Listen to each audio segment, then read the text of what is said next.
வேளையிலும் எல்லாரையும் என்னோட வரவேற்கும். இந்த நாள் நல்ல நாள். இன்னும் ஒரு நாள் எங்களுக்கு தேவன் கூட்டிட்டு வந்திருக்கிறார். அவரை துதித்து பாட ஆராதிக்க நாங்கள் எல்லாரும் எழுந்திருந்து சந்தோஷமாக துதி ஆராதனை துதிப்போம். அவருக்கு சோஸ்திரம் சொல்லுவோம். சங்கீதம் 93 வாசித்து அவரை துதித்து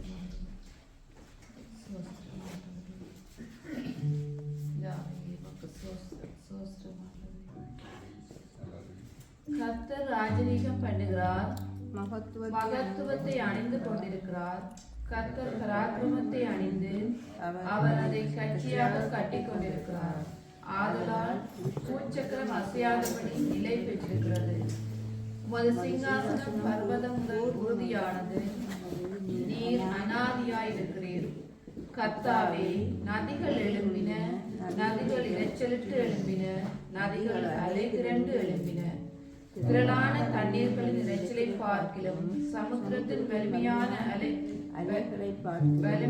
அலைகளை பார்க்கிலும் கர்த்தர் உன்னதத்திலே வல்லமை உள்ளவர். உமது சாட்சிகள் மிகவும் உண்மையுள்ளவைகள். கர்த்தாவே, பரிசுத்தமானது நித்திய நாளாக உமது ஆலயத்தில் அலங்காரமாய் இருக்கிறது. உமது சாட்சிகள் மிகவும் உண்மையுள்ளவைகள்.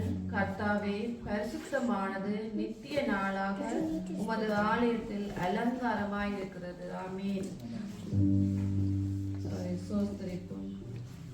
கர்த்தாவே, இந்த வேலைக்காக நன்றி செலுத்துகிறோம் ஆண்டவரே. பிதாவே, மெய் துதிக்கிறோம் ஆண்டவரே. நீர் நல்லவர், சர்வ வல்லவர். அப்பா, சர்வ உலகத்தையும் ஆளுகிற எங்கள் அன்பு தகப்பனே, அப்பா மக சோஸ்திரம் சோஸ்திரம் ஆண்டவரே. எங்கள் மேல் நீர் வைத்த அன்பு பெரியது கர்த்தாவே. அப்பா, உடைய அன்பினால் எங்களை ஆண்டவரே இயேசப்பா அரவணைக்கிற தேவனாய் இருக்கிறீங்க. தாய்தன் குஞ்சுகளை ஆண்டவரே, தாய்தன் பிள்ளையை மறந்தாலும் எங்களை மறவாத எங்கள் அன்பு நேசர் நீங்கள். அப்பா, உம்மை சோஸ்தரிக்கிறோம் சோஸ்தரிக்கிறோம் பிதாவே. உம்மை துதிக்கிறோம் ஆண்டவரே. உம்முடைய வல்ல செயல்களை நினைக்கிறோம் ஆண்டவரே. இந்த நாளிலும் நாங்கள் எல்லாரும் நன்றியோடு துதிப்போம், ஆராதிப்போம். அவர் நல்லவர், நல்லவர், துதிக்கு பாத்திரர், துதிகளிலே வாசம் பண்ணுகிறவர், துதியை விரும்புகிற எங்கள் நேசர் அவர். அவர் ஒருவரே துதிக்கு பாத்திரராயிருக்கிறார். அவர் ஒருவரே உன்னதமான தெய்வம், இந்த உலகத்தை ஆளுகை செய்கிறவர். அப்பா, உம்மை துதிக்கிறோம் ஆண்டவரே, உம்மை துதிக்கிறோம் ஆண்டவரே. எங்கள் நேசரே, உம்மை சோசரிக்கிறோம். அப்பா, உமக்கு நன்றி செலுத்துகிறோம். கருணை இரக்கம் நிறைந்தவரே, ஏழைகளுக்கு இறங்குற தெய்வமே, அப்பா உமக்கு நன்றி செலுத்துகிறோம். உம்மை துதிக்கிறோம் ஆண்டவரே. எங்கள் கண்மலையானவரே, உம்மை துதிக்கிறோம் ஆண்டவரே. நீர் நல்லவர் அப்பா, உம்மை சோஸ்தரிக்கிறோம் பிதாவே. உம்மை துதிக்கிறோம் ஆண்டவரே. ஆராதனைக்குரியவர், ஆராதனை மகிழுகிறவர் அப்பா, உமக்கு சோஸ்திரம். அவரை நன்றியோடு துதிப்போம், நன்றியோடு ஆராதனை செய்வோம். அப்பா, இந்த நல்ல நாளில் ஆண்டவரே எங்களை ஒன்று கூட்டி இருக்கிறீங்க. அப்பா, உமக்கு நன்றி செலுத்துகிறோம் ஆண்டவரே. அப்பா, தொடக்கம் முதல் முடிவு வரைக்கும் ஆவியானவர் இந்த இடத்திலே அசைவாடுகிறதுக்காக சோஸ்திரம் ஆண்டவரே. ஆராதனையை பொறுப்படுத்திக் கொள்ளுங்க கர்த்தாவே. அப்பா, வார்த்தையை பொறுப்படுத்திக் கொள்ளுங்க. அப்பா, இந்த வேளையிலும் ஆண்டவரே வார்த்தை மூலம் எங்களோடு பேசுங்க ஆண்டவரே. அப்பா, வார்த்தையினால் எங்களை அலங்கரிங்க ஆண்டவரே இயேசப்பா. உங்களுடைய வார்த்தையிலே நாங்க நடக்கிற பிள்ளைகளாக எங்களை நீங்க உருவாக்குறதுக்காக சோஸ்திரம் ஆண்டவரே. துதிக்கான மகிமை எல்லாம் ஒருவருக்கே செலுத்தி இயேசு கிறிஸ்துவின் நாமத்திலே ஜெபித்து நிற்கிறேன் நல்ல பிதாவே. ஆமென். ஸ்தோத்திரம் அப்பா, உங்களுக்கு நன்றி செலுத்துகிறோம், நன்றி செலுத்துகிறோம் கர்த்தாவே. உங்களுடைய கிருபைக்காய் உங்களுக்கு நன்றி செலுத்துகிறோம். உங்களுடைய தயவுள்ள கரமைகளை நடத்துகிறது காய் உங்களுக்கு நன்றி செலுத்துகிறோம், நன்றி செலுத்துகிறோம், நன்றி செலுத்துகிறோம். ஹல்லேலூயா, ஹல்லேலூயா செலுத்துகிறோம். நாளுக்காக உங்களுக்கு நன்றி செலுத்துகிறோம். உங்களுடைய கிருபைகளை தாங்கி நடத்துகிறது காய் உங்களுக்கு நன்றி செலுத்துகிறோம் அப்பா. கர்த்தாவே, உங்களுடைய வல்லமையுள்ள கரமைகளை தாங்குகிறது காய் உங்களுக்கு நன்றி ராஜா. நன்றி கர்த்தாவே, உமக்கு நன்றி செலுத்துகிறோம் அப்பா. உம்முடைய பிரசன்னம் எங்கள் மத்தியிலே இருக்கிறதுக்காக உங்களுக்கு நன்றி செலுத்துகிறோம். எல்லா தடைகள் இடர்கள் எல்லாம் நீங்கி இயேசுவின் நாமத்தினால் உம்முடைய கிருபையின் கரம் கூட இருந்து நடத்துகிறதுக்காக உங்களுக்கு நன்றி செலுத்துகிறோம் அப்பா. உம்முடைய கிருபை எங்கள் மத்தியிலே இருக்கிறதுக்காக உங்களுக்கு நன்றி செலுத்துகிறோம் அப்பா. உம்முடைய பிரசன்னம் எங்கள் மத்தியிலே இருக்கிறதுக்காக உங்களுக்கு நன்றி செலுத்துகிறோம். நன்றி என்று சொல்லுகிறோம் அப்பா. நன்றி என்று சொல்லுகிறோம் அப்பா. உம்முடைய வல்ல கரமைகளை தாங்கி நடத்துகிறதுக்காக உங்களுக்கு நன்றி செலுத்துகிறோம் அப்பா. நீராண்டவரே, எங்களை தெரிந்து கொண்டவரே, உங்களுக்கு நன்றி செலுத்துகிறோம். உம்முடைய கிருபை எங்களை சூழ்ந்து கொண்டிருக்கிறதுக்காக உங்களுக்கு நன்றி செலுத்துகிறோம் அப்பா. நன்றி என்று சொல்லுகிறோம் அப்பா. நன்றி ராஜா. ஹல்லேலூயா. உம்மை ஆராதனை செய்கிறோம் அப்பா. இந்த காலை நேரத்திலே உம்முடைய வல்லமுள்ள கரமைகளை தாங்கி நடத்துகிறதுக்காக உங்களுக்கு நன்றி செலுத்துகிறோம் அப்பா. உம்முடைய கிருபைகளை தாங்கி நடத்துகிறதுக்காக உங்களுக்கு நன்றி செலுத்துகிறோம். நன்றி செலுத்துகிறோம். கிருபை உள்ளவரே, உங்களுக்கு நன்றி செலுத்துகிறோம். மகத்துவமானவரே, உங்களுக்கு நன்றி செலுத்துகிறோம். மாறாதவரே, உங்களுக்கு நன்றி செலுத்துகிறோம் அப்பா. ஓ, உம்முடைய கரமைகளை தாங்கி நடத்துகிறதுக்காக உங்களுக்கு நன்றி நன்றி நன்றி என்று சொல்லுகிறோம். ஹல்லேலூயா, ஹல்லேலூயா. ஓ, உம்மை நன்றியோடு துதிக்கிறோம் அப்பா. ஸ்தோத்திரம் என்று சொல்லுகிறோம். ஹல்லேலூயா, ஹல்லேலூயா. உமக்கு நன்றி செலுத்துகிறோம். உமக்கு நன்றி செலுத்துகிறோம் அப்பா. நீர் செய்த எல்லா நன்மைகளுக்காக உங்களுக்கு நன்றி செலுத்துகிறோம். நன்றி செலுத்துகிறோம். ஹல்லேலூயா, ஹல்லேலூயா. உம்மை நன்றியோடு துதிக்கிறோம் துதிக்கிறோம் துதிக்கிறோம் அப்பா. உம்மை நன்றியோடு துதிக்கிறோம் துதிக்கிறோம் அப்பா. உங்களுக்கு நன்றி செலுத்துகிறோம். ஹல்லேலூயா. ஸ்தோத்திரம் அப்பா. உம்மை நன்றியோடு துதிக்கிறோம் துதிக்கிறோம் அப்பா. நீர் சர்வ வல்லமை உள்ளவர், உங்களுக்கு நன்றி செலுத்துகிறோம். மாறாதவர், உங்களுக்கு நன்றி செலுத்துகிறோம் அப்பா. மகத்துவமானவரை உங்களுக்கு நன்றி செலுத்துகிறோம். ஹல்லேலூயா, ஹல்லேலூயா, ஹல்லேலூயா. அதிசயமானவரை உங்களுக்கு நன்றி செலுத்துகிறோம். ஆலோசனை கர்த்தரே, உங்களுக்கு நன்றி செலுத்துகிறோம் அப்பா.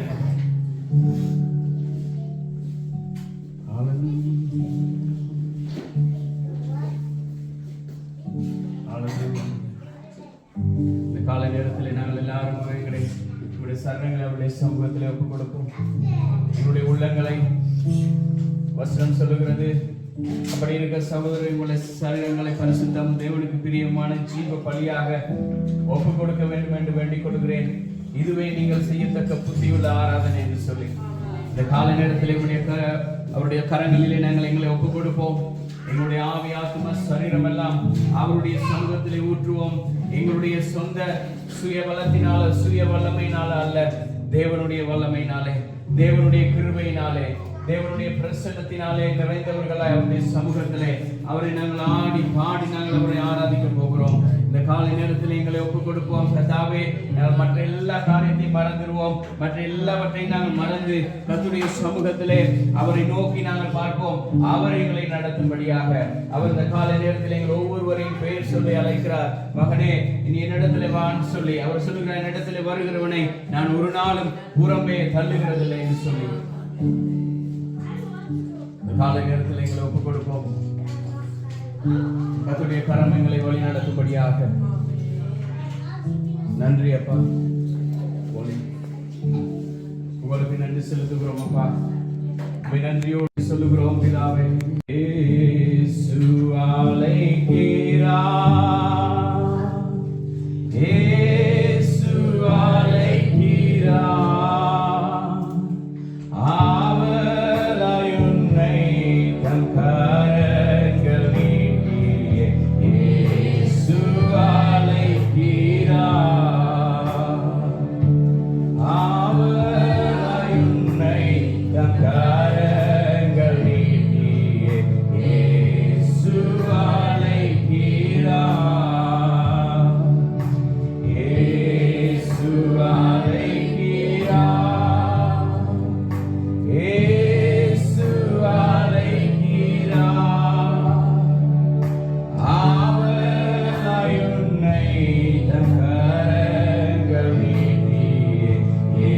Yesu aleigira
தம் கரங்கள் நீட்டியே இயேசுவாலை தீரார்.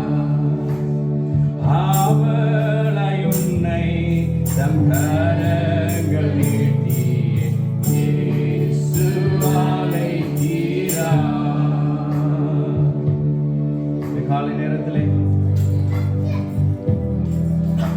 அவருடைய சமூகத்திலே வந்திருக்கிறீங்களோ ஒவ்வொருவரையும் அவர் சொல்லுகிறார், எங்களுடைய கரங்களை, அவருடைய கரத்தை எங்கள் மேல் நீட்டி சொல்லுகிறார், தாமதமின்றி தயங்காதபடி என்னுடைய சமூகத்திலே வந்து என்னுடைய ஜீவ விருட்சத்தின் கனியை நீ புசிக்கன்னு சொல்லுகிறார்.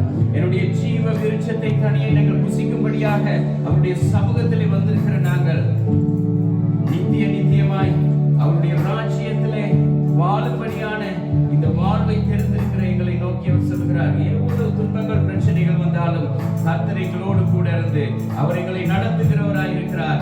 அவர் எங்களை எப்பொழுதுமே கரம்பிடித்து நடத்துகிறவராகவே இருக்கிறார். எங்களை அவருடைய சமூகத்தில் ஒப்பு கொடுக்கிற பொழுது, அவருடைய ஆளுகைக்குள்ளே நாங்கள் வருகிற பொழுது, அவருடைய அன்பை நாங்கள் ருசிக்கிற பொழுது,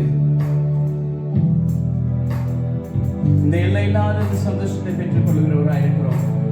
நாங்கள் எல்லாரும் அவரிடத்தில் சொல்லுகிறோம், அப்பா அவருடைய சமூகத்திலே வந்திருக்கிறோம், நீர் எங்களை நடத்துகிறவர். நீர் எல்லாரும் எங்களுடைய 2 கரங்களை வைத்து சொல்லும், கர்த்தாவே உம்முடைய சமூகத்திலே வந்து நிற்கிறோம், உம்முடைய பிரசன்னத்திலே வந்து நிற்கிறோம், உம்முடைய சமூகத்திலே வந்திருக்கிற எங்களை நீர் புறம்பே தள்ளாதபடி உம்முடைய வல்ல கரத்தினாலே எங்களை நீர் ஏந்திக் கொள்கிறதுக்காக நன்றி என்று சொல்லுவோம். அவருடைய வல்ல கரம் எங்களை தாங்கி நடத்துகிறதுக்காக நன்றி என்று சொல்லுவோம். அவர் எங்களை கோலும் தடியும் போல எங்களை தேற்றுகிறதுக்காக உங்களுக்கு நன்றி செலுத்துகிறோம் என்று சொல்லுவோம். அவர் எங்களை அனுதினமும் வழி விலகாதபடி எங்களை பாதுகாக்கிறதுக்காக நன்றி என்று சொல்லுவோம். நன்றி செலுத்துகிறோம் அப்பா. நேசரேவும் தீரு பாதமாவந்தே நிம்மதி நிம்மதியே. நேசரேவும் தீரு பாதமாவந்தே நிம்மதி நிம்மதியே. ஆர்வமுடனே பாடி துதி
பாவங்களெல்லாம் சுமந்து தீர்த்தவரே.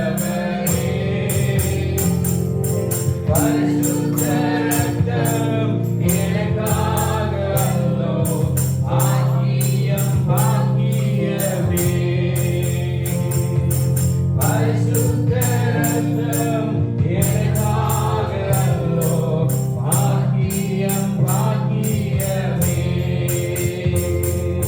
பரிசுத்த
ஆசீர்வாதங்களையும் பெற்றுக்கொள்ள தகுதி உடையவர்களாய் எங்களை ஏற்படுத்தினதுக்காக உங்களுக்கு நன்றி செலுத்துகிறோம்.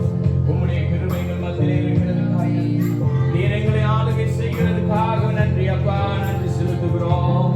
உம்முடைய வல்லமை உள்ள கரம், ஆட்சிமை உள்ள கரம் எங்களை தாங்கி நடத்துகிறதுக்காக உங்களுக்கு நன்றி செலுத்துகிறோம் அப்பா, நன்றி செலுத்துகிறோம்.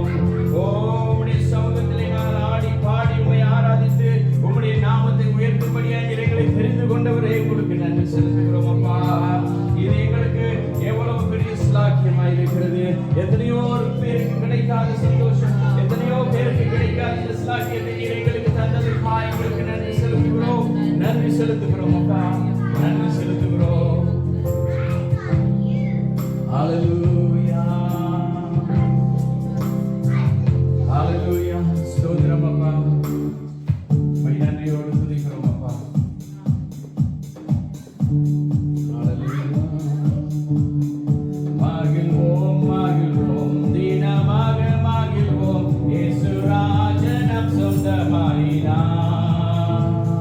மகிழ்வோம் மகிழ்வோம் தினமாக மகிழ்வோம், இயேசு ராஜனம் சொந்தமாயினார். இந்த பாதாளத்தில் சொந்தக்காரர் அவர், எந்த உள்ளத்தில் சொந்தமானார். கரங்களை தட்டி பாடுவோம். இந்த பாதாளத்தில் சொந்தக்காரர் அவர், எந்த உள்ளத்தில் சொந்தமானார். ஆனந்தமே பரமானந்தமே, இது மாபெரும் பாக்கியமே. ஆனந்தமே பரமானந்தமே, இது மாபெரும் பாக்கியமே. இந்த பாதாளத்தில் சொந்தக்காரர் அவர், எந்த உள்ளத்தில் சொந்தமானார். இந்த பாதாளத்தில் சொந்தக்காரர் அவர், எந்த உள்ளத்தில் சொந்தமானார்.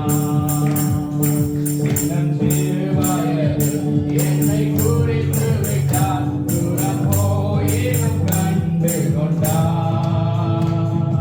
சின்னம் சிறுவயதில் என்னை குறித்து விட்டார், தூரம் போயினும் கண்டு கொண்டார்.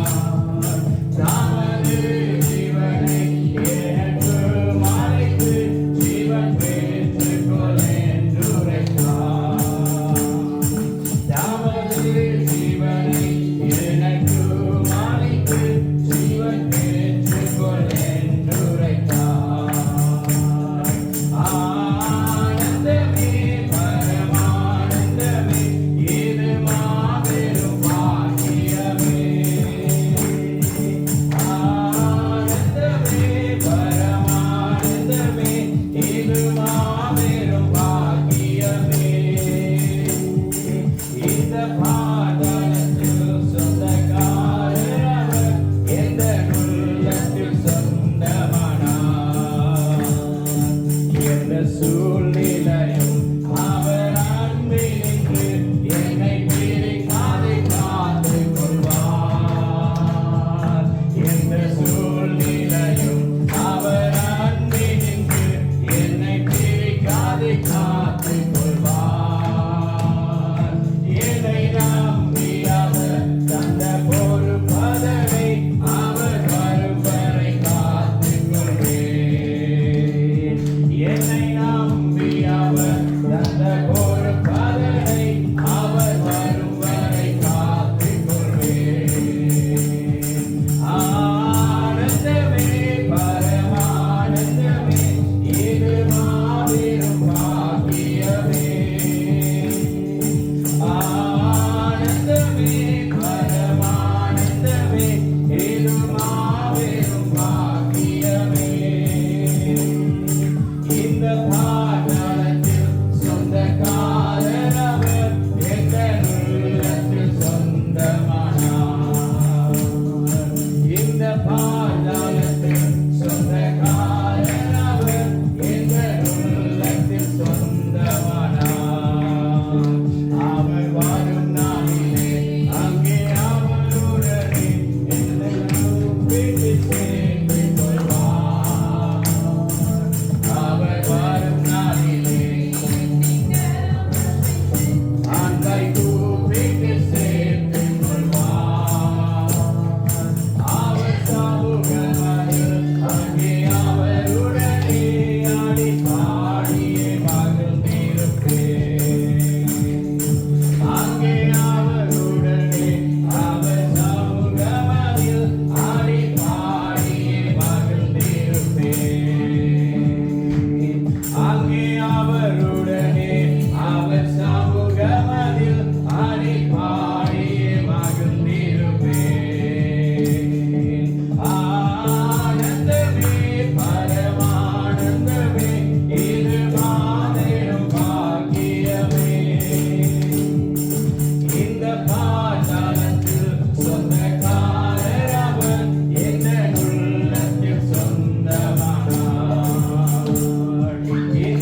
கர்த்தர் செய்யும் காரியங்கள் மிகவும் பெரிதாயிருக்கும் என்று சொல்லுகிறார்.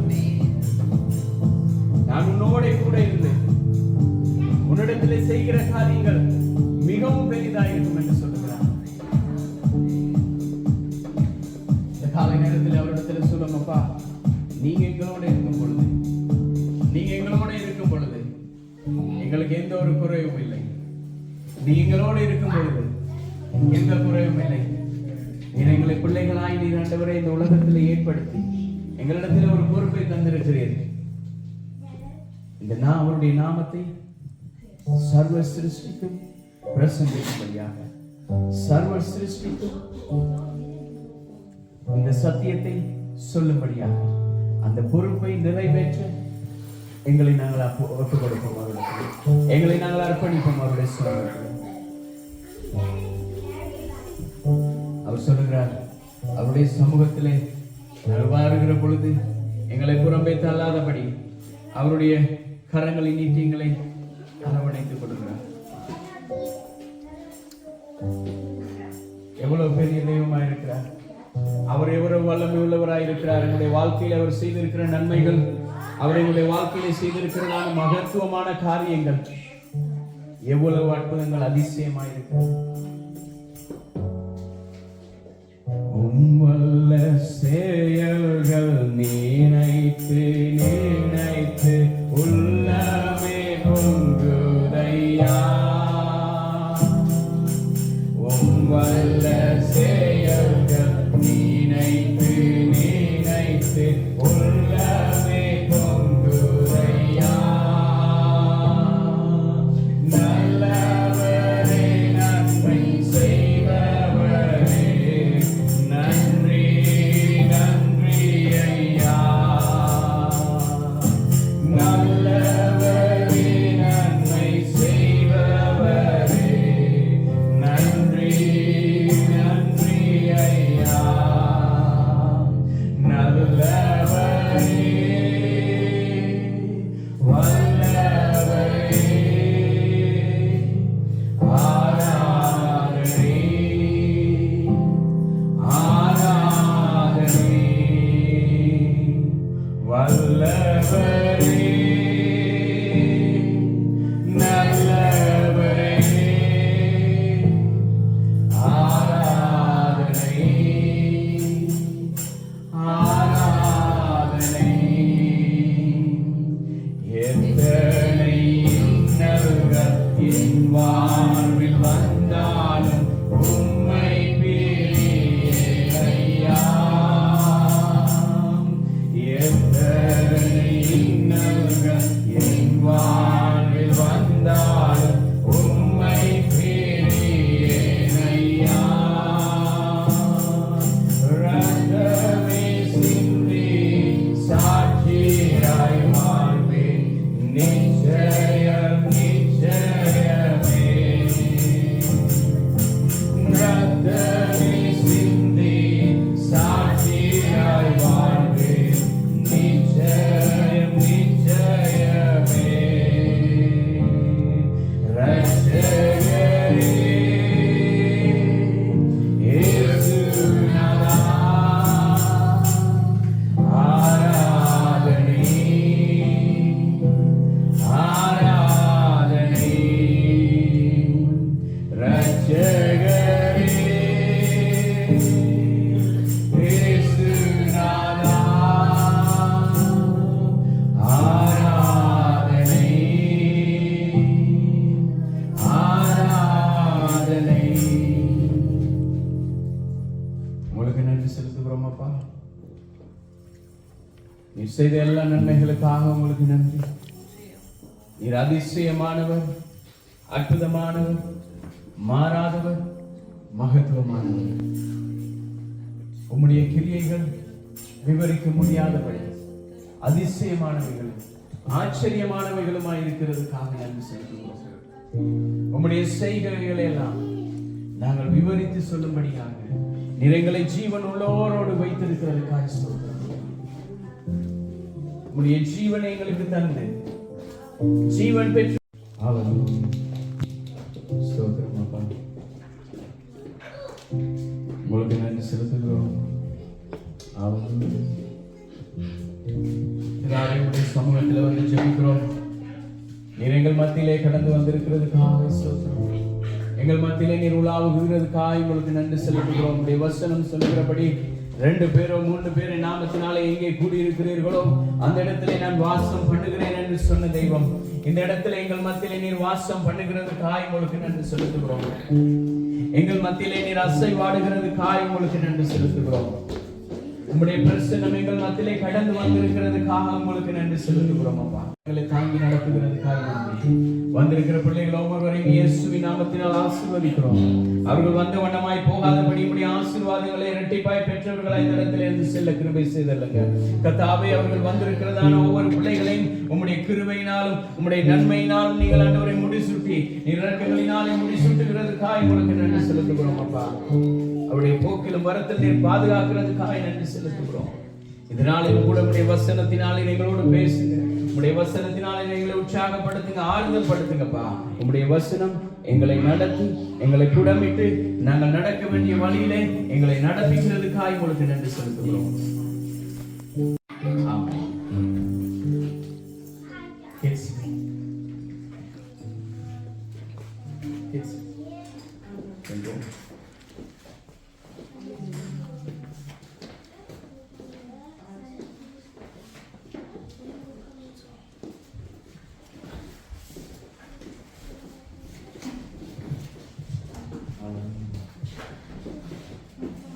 All the kids.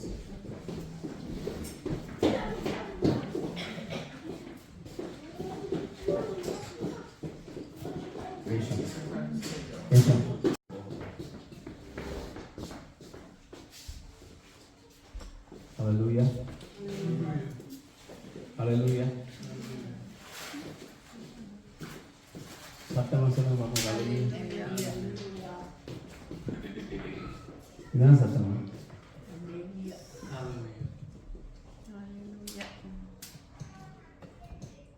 Hallelujah. நிருபம் 2வது அதிகாரம் 12வது வசனத்திலிருந்து 14வது வசனம் வரைக்கும். அக்காலத்தில் கிறிஸ்துவை சேராதவர்களும் இஸ்ரவேலுடைய காணியாட்சிக்கு புறம்பானவர்களும் வாக்குத்தத்தத்தின் உடன்படிக்கைக்கு அந்நியரும் நம்பிக்கை இல்லாதவர்களும் இவ்வுலகத்தில் தேவனற்றவர்களுமாய் இருந்தீர்கள் என்று நினைத்துக் கொள்ளுங்கள். முன்னே தூரமாயிருந்த நீங்கள் இப்பொழுது கிறிஸ்து இயேசுவுக்குள் கிறிஸ்துவின் இரத்தத்தினாலே சமீபமானீர்கள். எப்படியெனில் அவரே தம்முடைய சமாதான காரணராகி இருக்கிறதாரையும் ஒன்றாக்கி பகையாக நின்ற பிரிவினையாகிய நடுச்சுவரை தகர்த்து சட்ட திட்டங்களாகிய நியாய பிரமாணத்தை தம்முடைய மாம்சத்தினாலே ஒழித்து இருக்கிறதாரையும் தமக்குள்ளான ஒரே புதிய மனுஷனாக சிருஷ்டித்து இப்படி சமாதானம் பண்ணி. ஓகே, இன்றைக்கு இதுதான் நாம் பார்க்க போகிறோம். அவர் எங்களுக்கு என்ன செய்திருக்கிறார்? ஒரு உடன்படிக்கை பண்ணி இருக்கிறார். இந்த உடன்படிக்கையில எங்களை பிரித்து வைத்திருக்கிறார். எப்படி பிரித்து வச்சிருக்கிறார்? முன்னே தூரமாயிருந்த எங்களை பிரித்தெடுத்து இப்ப எங்க சேர்த்து வைத்திருக்கிறார்? பிரித்து வைக்கிறேன்னு எப்படி பிரிச்சு? ஒன்று, ஒரு கோடு இருக்கிறது. இந்த கோட்டுக்கு அந்த பக்கத்துல நீங்க இருக்கிறீங்க, இந்த கோட்டுக்கு இந்த பக்கத்துல நான் இருக்கிறேன். இப்ப ஆண்டவர் சொல்றார், இப்ப என்னையும் உங்களையும் எப்படி ஒன்று சேர்த்திருக்கிறார். எப்படி ஒன்று சேர்த்திருக்கிறார்? இப்ப நான் உங்களிடத்துல வர முடியாதபடி, நீங்க என்னோட வந்து பார்க்க முடியாதபடி இந்த இடத்துல ஒரு பெரிய ஒரு மதில் சுவர் இருக்குது. இந்த மதில் சுவர் என்ன தெரியுமா செய்யுது? உங்களையும் என்னையும் பிரிக்குது. நீங்க இப்ப என்ன பார்க்க முடியாதபடி, என்னை கேட்க முடியாதபடி இது என்ன செய்யுது? தடை செய்து கொண்டிருக்கிறது. ஆனா கர்த்தர் என்ன செய்கிறார்? கர்த்தராகிய இயேசு கிறிஸ்து இந்த உலகத்துக்கு வந்து அவர் எங்களுக்காக அவருடைய இரத்தத்தை சிந்தி என்னையும் உங்களையும் சேர்க்கிறதுக்கு ஒரு வேலையை செய்திருக்கிறார். என்ன தெரியுமா? சொல்லுங்க பாப்போம். வேதத்துல சொல்லுது, நாங்க என்னத்தான் தலைகளா நின்றாலும், இவ்வளவுதான் தலைகளா நின்று தண்ணி குடிச்சாலும், இயேசு இல்லாவிட்டால் தேவனுடைய ராஜ்யத்துல அவருக்கு பிள்ளைகளாக, ஆபிரகாமின் சந்ததிகளாக நாங்கள் மாற முடியாது. இதான் உண்மை. என்ன வசனம் சொல்லுகிறது? இயேசுவை ஏற்றுக்கொள்ளாதவன் அவன் தேவனை உடையவன் அல்ல. நம் தேவனை கொண்டிருந்தால், நாங்கள் தேவனோடு கூட இருப்போமாயிருந்தால், அவருடைய குமாரன் மேல் நாங்கள் விசுவாசம் உள்ளவர்களாய் இருப்போமாயிருந்தால், அவருடைய பிள்ளைகளாய் இருக்கிறோம். அவரை நாங்கள் தள்ளிவிடுகிற பொழுது, அவருடைய குமாரன் மேல் விசுவாசம் இல்லாதவர்களாய் இருக்கிற பொழுது நாங்கள் என்ன செய்கிறோம்? நாங்கள் வெளியிலே நிற்கிறோம். அவருடைய குமாரன் மேல் விசுவாசம் உள்ளவர்களாய் இருக்கும் பொழுது அவர் சொல்லுகிறார், நீங்களும் எனக்கு பிள்ளைகளாய் இருக்கிறீர்கள். அவர் எங்களை அவருக்கு பிள்ளைகளாக ஆகும்படிக்கு அதிகாரம் கொடுத்து அத்தாட்சி பண்ணி இருக்கிறார். பர்த் ரைட் கொடுத்திருக்கிறார். முதல்ல எப்படி இருந்தோம்? அடிமைகளா இருந்தோம். ஸ்லேவ்ஸா இருந்தோம். இப்ப ஆண்டவர் சொல்லுகிறார், you are not a slave, you are my child. நாங்க ஸ்லேவரியா இருந்த பொழுது கர்த்தர் என்ன செய்கிறார்? அவருடைய குமாரனை அனுப்பி, நீ இன்னமும் இந்த அடிமைத்தனத்தில் இருக்க முடியாது, come on to me, you are not slave anymore, you are my child. நீ என்னுடைய பிள்ளையா இருக்கிறாய். நீ என்னுடைய பிள்ளையா இருக்கிறபடினால் என்னுடைய எல்லா சுதந்திரமும் உனக்கு இருக்கிறது. இந்த சுதந்திரத்தை அடைய முடியாதபடி ஒரு பெரிய ஒரு சுவர் மறைத்திருந்தது. அந்த சுவர் என்ன தெரியுமா? ஒரு கூட்டத்தார் சொல்லுகிறார்கள், நாங்கள் தான் இயேசு கிறிஸ்துவினுடைய ஆபிரகாமினுடைய சந்ததி, தேவனுக்கு பிள்ளைகளாய் இருக்கிறோம். ஆபிரகாம் தேவனுக்கு ஏற்றவன், விசுவாசத்தின் தந்தையா இருந்தால் ஆபிரகாமின் சந்ததியாராகிய நாங்கள் தான் தேவனுக்கு சொந்தமானவர்கள், நீங்கள் எல்லாரும் தேவனுக்கு சொந்தம் இல்லாதவர்கள் அப்படின்னு சொல்லி இந்த ஒரு கூட்ட ஜனத்தார் இயேசுவை அறியாத அவர்கள் ஆபிரகாமை வைத்துக் கொண்டு ஆபிரகாமின் சந்ததியா இருக்கும் பொழுது இயேசு கிறிஸ்து எங்களுக்காக இந்த உலகத்திலே வந்து அவர் சொல்லுகிறார், என் மூலமாக என்னை நான் விசுவாசிக்கிறவனுக்கு, என்னுடைய இரத்தத்திலே பானம் பண்ணுகிறவனுக்கு, என்னுடைய அப்பத்தை புசிக்கிறவனுக்கு, என்னுடைய நாமத்தை அறிக்கை செய்கிறவனுக்கு, அவனுக்கும் நான் இந்த பந்தியிலே இந்த கூட்டத்தோடு கூட அவருடைய பிள்ளைகளாக அவருடைய சமாதானத்திலே பங்கு பெறும்படியாக அந்த சந்தர்ப்பத்தை, அந்த ஸ்லாக்கியத்தை எங்களுக்கு கொடுத்திருக்கிறார். ஆமென்.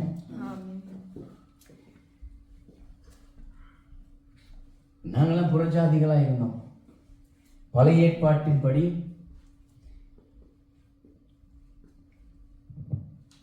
இந்த ஆபிரகாமின் சந்ததியார் வெளிப்புறகாரத்திலாவது அவர்களுக்கு இருக்க முடியும். நாங்க அந்த வெளிப்புறகாரத்திலும் இல்லை, உட்பிரகாரத்திலையும் போக முடியாது, வெளிப்பிரகாரத்திலையும் நிற்க முடியாது. எங்க நிக்கணும்? வேலிக்கு பின்னால நிக்கணும். வேலிக்கு பின்னால நின்று இங்க நடக்கிறத வேடிக்கை மாற்றத்தை தான் பார்க்க முடியும். எந்த ஒரு காரியமும் செய்ய முடியாது, பலி செலுத்த முடியாது, தேவனுடைய சமூகத்துக்கு வர முடியாது, ஆலயத்துக்கு வர முடியாது.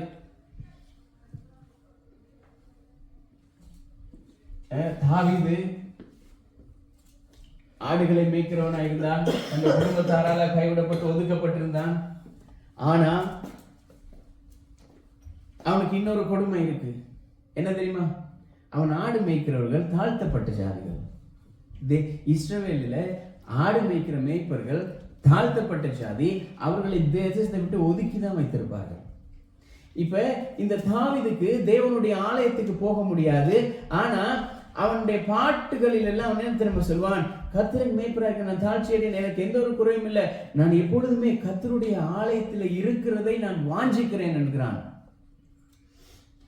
அவனுக்கு ஆலயத்துக்கு போக முடியாது, தேவாலயத்துக்குள்ள நுழைய முடியாது.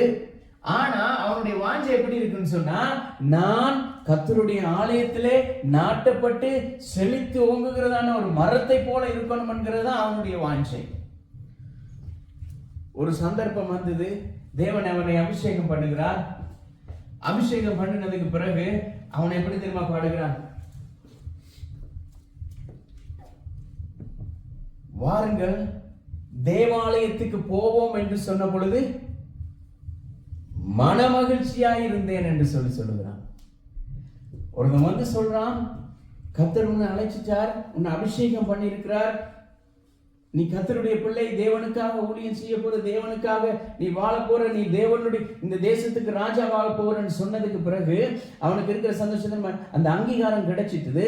அந்த அங்கீகாரம் கிடைச்சதுக்கு பிறகு அவன் சொல்லுறான், வாருங்கள் தேவாலயத்துக்கு போவோம் என்று சொன்ன பொழுது நான் மனமகிழ்ச்சியா இருந்தேன். ஏன்னா இதுக்கு முதல்ல எனக்கு இந்த சந்தர்ப்பம் கிடைக்கல, நான் வாஞ்சியா இருந்தேன். ஆனா இப்ப எனக்கு சந்தர்ப்பம் கிடைச்சிருக்கு. சந்தர்ப்பம் கிடைச்ச நேரம், வாருங்கன்னு சொல்லி கூப்பிடுற நேரம், அத போல சந்தோஷம் எதுவுமே இல்லை. ஆமென். இப்படிதான் நாங்கள் ஒரு காலத்துல இருந்தோம். இந்த மேய்ப்பர்களை விட மோசமான நிலைமையில தான் நாங்க இருந்தோம். குப்பையிலும் புழுதியிலும் இருந்த எங்களை அவர் எடுத்து தூக்கி கழுவி சுத்திகரித்து புது ஆடை போட்டு அவர் என்ன செஞ்சிட்டார்? அவருடைய பிள்ளைகளோடு சேர்த்து உட்கார வச்சிட்டார். அதான் சங்கீதக்காரன் சொன்னான், என் சத்துருக்கள் முன்பாக எனக்கு ஒரு பந்தியை ஆயத்தம் பண்ணி என் தலையை எண்ணெயினால். எங்களுக்கு யார் சத்துரு? எங்களை யாரு வேணாம்னு ஒதுக்குறாங்களோ அவங்க தான் எங்களுக்கு சத்துரு. அவர்கள் எப்படி சத்துருவா இருக்கிறார்கள்? அவர்களுக்கு நாங்கள் வேண்டாதவர்களாக இருக்கிறோம். ஆனா இன்று அவர்களுக்கு முன்பதாகவே அவர் எங்களுக்கு ஒரு பந்தியை ஆயத்தம் பண்ணி அவருடைய அப்பத்திலும் ரசத்திலும் பானம் பண்ணும்படி அந்த ஸ்லாக்கியத்தை கொடுத்து, நீங்களும் தேவனுக்கு புத்திரராய் இருக்கிறீர்கள் என்று சொல்லி அந்த ஸ்லாக்கியத்தை கொடுத்து, இப்ப அவர்களோட நாங்களும், அவர்கள் பஸ்காவை புசிப்பார்கள், நாங்க வீட்டுல சோறதான் புசிக்கணும். ஆனா இப்ப தேவன் எங்களுக்கு கொடுத்திருக்கார். அவர்கள் எப்படி பஸ்காவை கொண்டாடுகிறார்களோ அதே போல நாங்கள் மேசையிலே பந்தியிலே அவருடைய சமூகத்திலே அந்த அப்பத்தை பிட்டு அவருடைய ரசத்தை நாங்கள் பானம் பண்ணும்படியாக அந்த ஈக்குவாலிட்டியை கொடுத்திருக்கிறார். அது எப்படி வந்தது? அவர் எங்களுக்காக சிலுவையிலே சிந்தின ரத்தத்தினால. ஆமென். அவருடைய இரத்தத்தினாலே கழுவப்பட்ட எல்லா பிள்ளைகளும் மனம் திரும்பி இயேசு கிறிஸ்துவை தேவன் என்று அறிக்கை செய்த ஒவ்வொரு மனுஷனும் அவருடைய பிள்ளைகளாக முற்றிலுமாக மாறுகிறான், முற்றிலுமாக விடுதலை பெறுகிறான். திரும்பவும் அடிமைத்தனத்தின், அதான் சொல்றார், நாங்கள் திரும்பவும் பயப்படுகிறதுக்கு பவுல் சொல்லுகிறார், அடிமைத்தனத்தின் ஆவியை பெறாமல் எந்த ஆவியை பெற்றிருக்கிறோம்? எந்த ஆவியை பெற்றிருக்கிறோம்? அப்பா பிதாவே என்று கூப்பிடுகிறதான இந்த புத்திர சுவிகாரத்தை நாங்கள் திரும்பவும். இன்றைக்கு அநேகருடைய பிரச்சனை என்ன தெரியுமா? நாங்க எங்கிருந்து வந்தோமோ அதே நினைச்சு கொண்டிருக்கிறது. சிலருக்கு இருக்கிற இன்னொரு கெட்ட பழக்கம் என்ன தெரியுமா? இங்க இருந்து வந்தோம்ன்றதே மறந்துடுறது.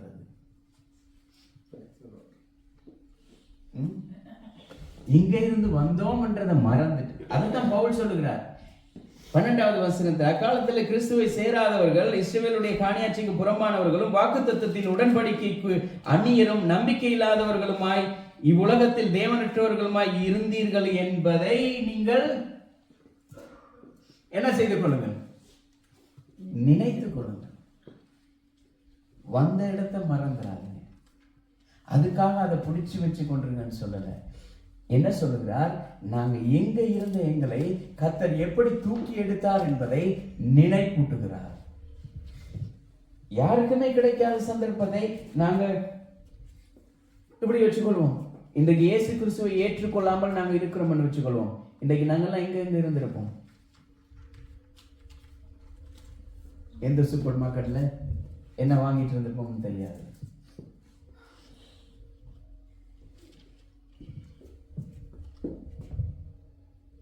எந்த இடத்துல வீட்டுல தலைகளா படுத்திருப்போம்னு தெரியாது. ஏன்னா சண்டே லீவு தானே. நீதிமொழி சொல்லுது, சோம்பேறி என்ன தெரியுமா சொல்றேன், இன்னும் கொஞ்ச நேரம் படுப்பேன். இப்படிதான் சோம்பேறி சொல்றான். எப்படி தெரியுமா? சண்டே இப்போ கொஞ்ச நேரம் படுப்பேன், இன்னொரு கொஞ்ச நேரம் படுப்பேன், இன்னொரு கொஞ்ச நேரம் படுப்பேன். இன்றைக்கு அநேகர் அப்படிதான் இருக்கிறாங்க. ஞாயிற்றுக்கிழமையில தேவன் கர்த்தர் எங்களுக்கு கொடுத்துதான் இந்த சந்தர்ப்பத்தை பயன்படுத்தாம, கர்த்தர் கொடுத்திருக்கிற இந்த ஆசீர்வாதத்தை பெற்றுக்கொள்ளாம, இன்னும் கொஞ்சம் பார்ப்போம், இன்னும் கொஞ்சம் படுப்போமே, இன்னும் கொஞ்சம் அங்க போவோமே, இன்னும் கொஞ்சம் வேலை செய்வோமே, இன்னும் கொஞ்சம் சம்பாதிப்போமே, இன்னும் கொஞ்சம் இதை செய்வோமே, இன்னும் கொஞ்சம் அதை செய்வோமே. நாங்க எதையுமே செய்யலாம். ஆனால் தேவன் எதிர்பார்க்கிற அந்த காரியம் எங்களிடத்தில் இல்லாவிட்டால் நாங்கள் எதை செய்தும், எவ்வளவு சம்பாதித்தும், எவ்வளவு படித்தும், எவ்வளவு எதை செய்தாலும் ஒன்றும் பிரயோஜனம் இல்லை. அங்கே தேவனுடைய சமாதானம் இருக்காது. அங்க என்ன இருக்காது? சமாதானம் இருக்காது. இப்ப 13வது வசனத்துல, இஸ்ரவேலின் நம்பிக்கையாகிய கர்த்தாவே, உம்மை விட்டு விலகுகிற யாவரும் வெட்கப்படுவார்கள். அவர்கள் ஜீவனுள்ள தண்ணீரின் ஊற்றாகிய கர்த்தரை விட்டு விலகி போனபடியால் உம்மை விட்டு அகன்று போனவர்களின் பெயர் புழுதியில் எழுதப்படும். இயேசு இல்லாதபடி தேவனை மறுதலித்துக் கொண்டு தேவனுக்கு கொடுக்க வேண்டிய நேரத்திலே அவருக்கு கொடுக்க வேண்டியதை கொடுக்காமல் ஊதாரித்தனம் பண்ணுகிறவர்களை தேவன் அந்த பெயர்களை எங்க எழுதுவாராம்?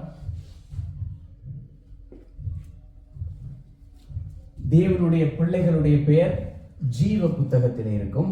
அதை அழிக்க முடியாது, யாரும் அழிக்க முடியாது. அவரை தவிர யாரும் அழிக்க முடியாது. ஆனா அவரது மறுதலிக்கிறவர்களுடைய பேர் எங்க எழுதப்படுமா? வாசிச்சோம். எங்க எழுதப்படும்?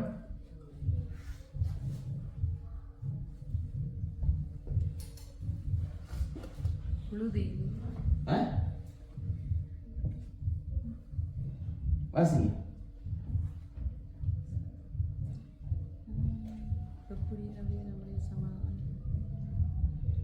எரேமியா 17வது அதிகாரம் 13வது வசனம்.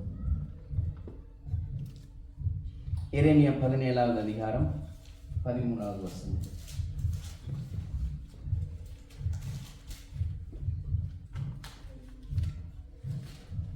வசனத்தை போட்டாதான் நம்புறீங்க, இல்லாட்டி நம்புறீங்களே இல்லை. இப்ப சொல்லுங்க.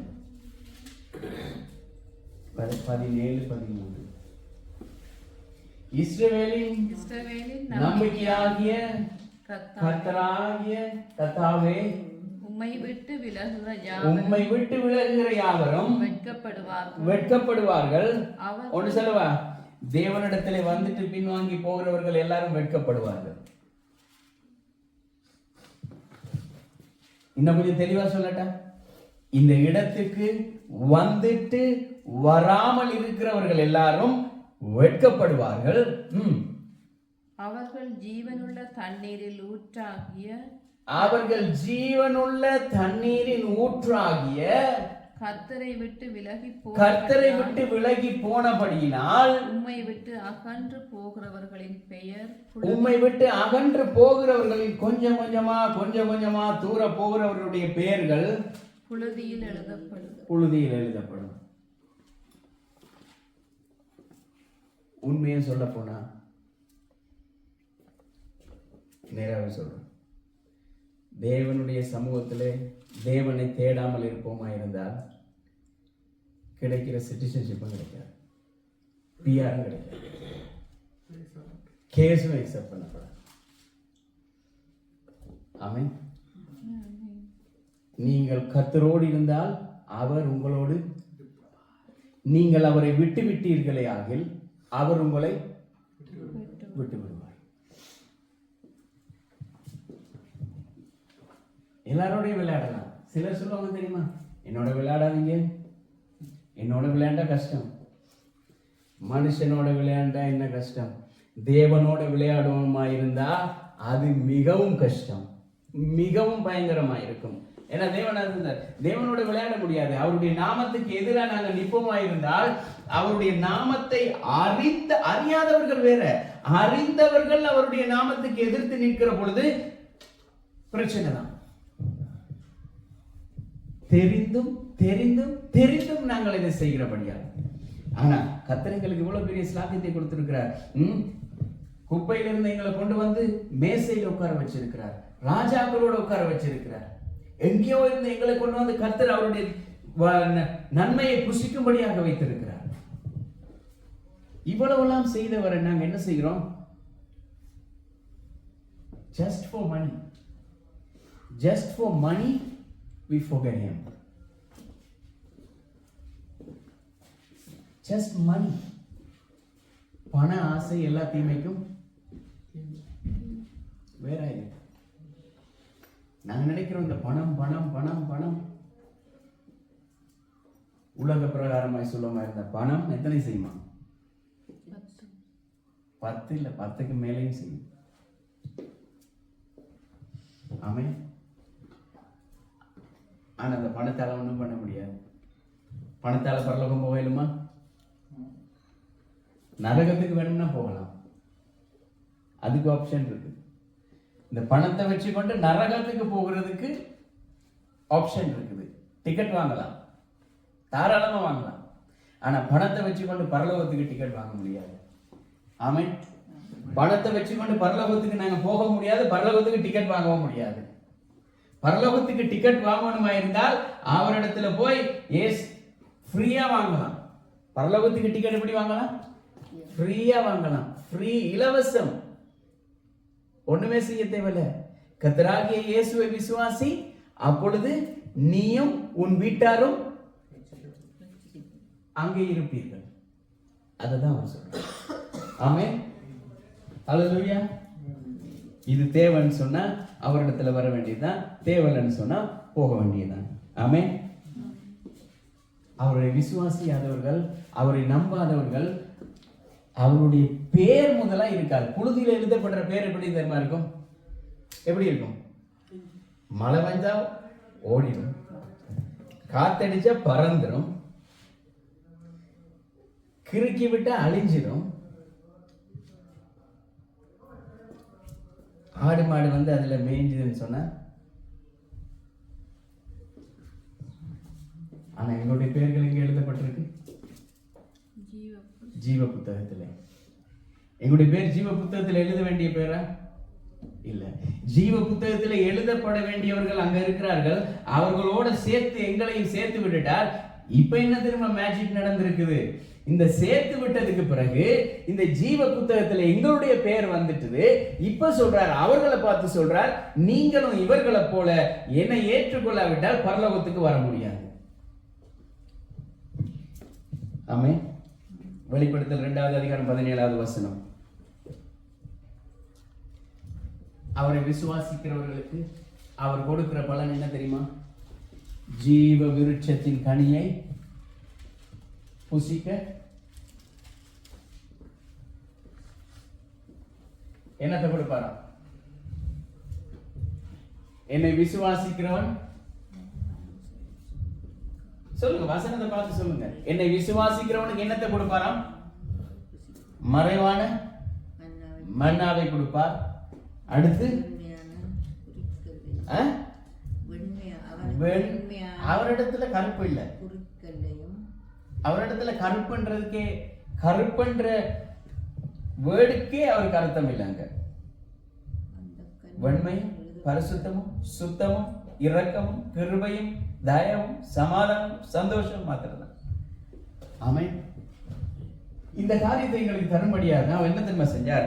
இப்ப எபேசியர் 2வது அதிகாரம் 14வது வசனத்துல இப்ப அவர் சொல்லுகிறார், இந்த 2 பேருக்கு இந்த காரியங்கள் எல்லாம் எங்களுக்கு பெற்றுக்கொள்ள முடியாதபடி ஒரு தடை இருந்தது.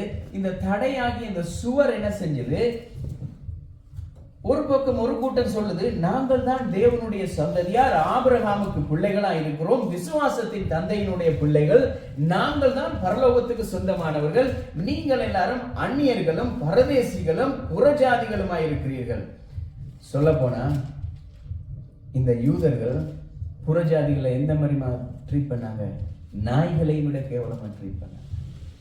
எப்படி? புறஜாதிகளை நாய்களை விட மோசமாக ட்ரீட் பண்ணாங்க. இயேசு அதுக்கு ஒரு உதாரணத்தை கொடுத்தார். இது அவர் சொல்லல, அந்த யூத கலாச்சாரத்தினுடைய வழக்கம். அதனாலதான் அவர் அந்த உதாரணத்தை அந்த இடத்துல சொல்லுகிறார். எப்படி சொல்லுகிறார்?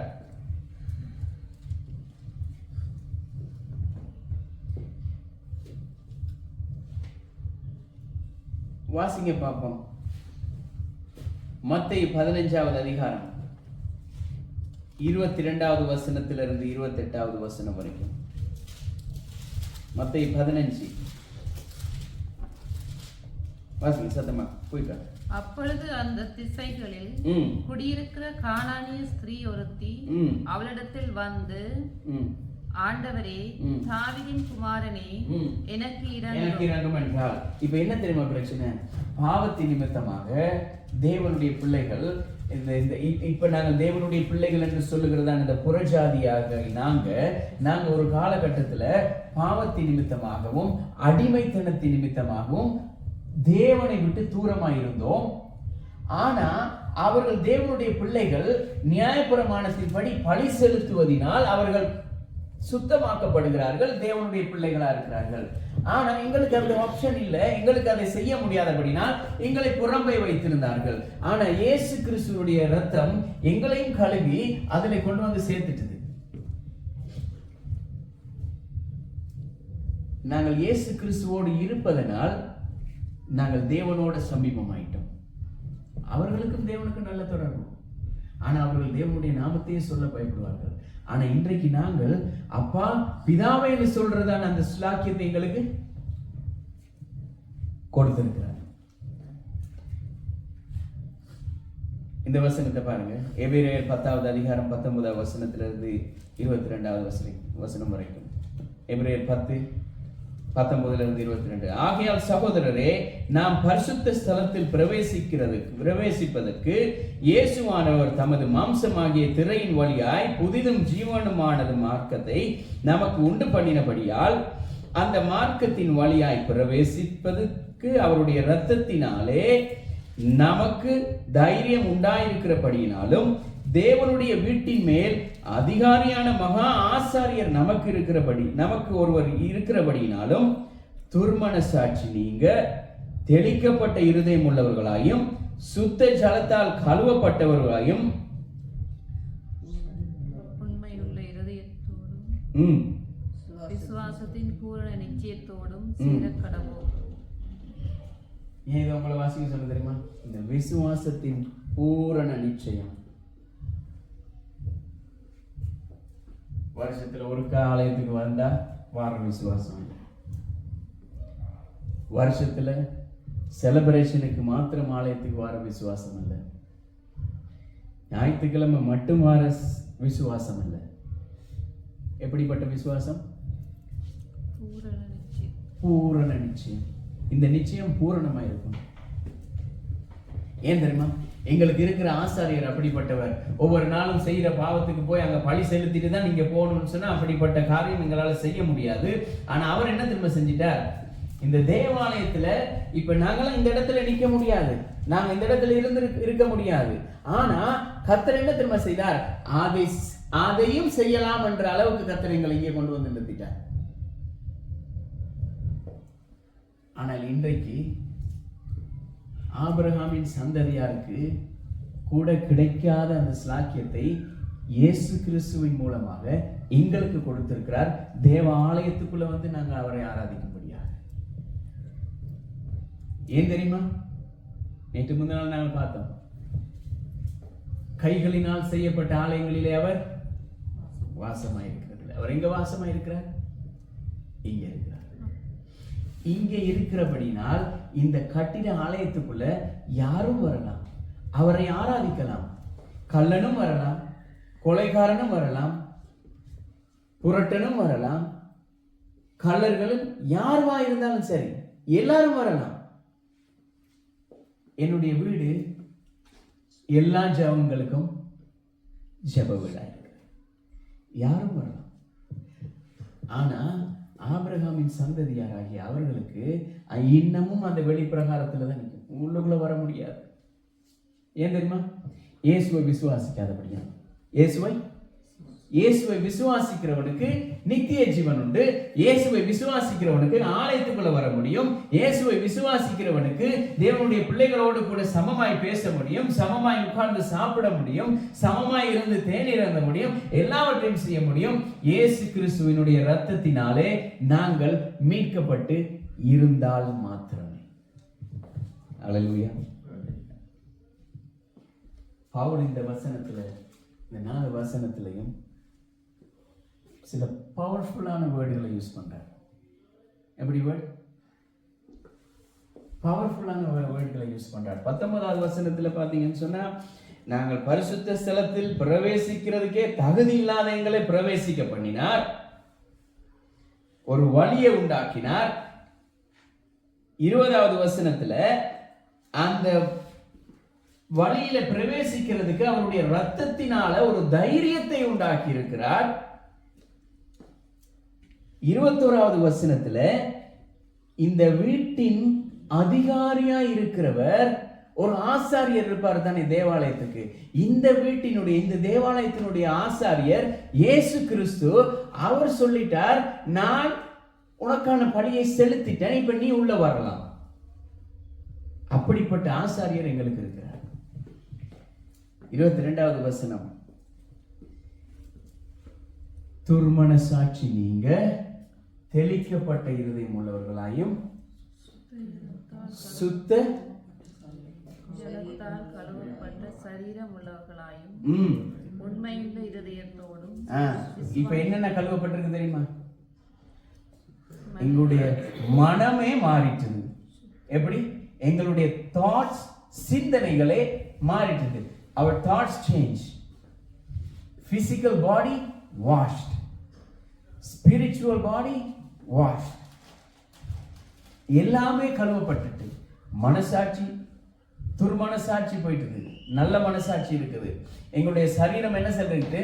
இந்த துர்நாற்றம் உள்ள சரீரம் கழுவப்பட்டிருக்கு. அடுத்து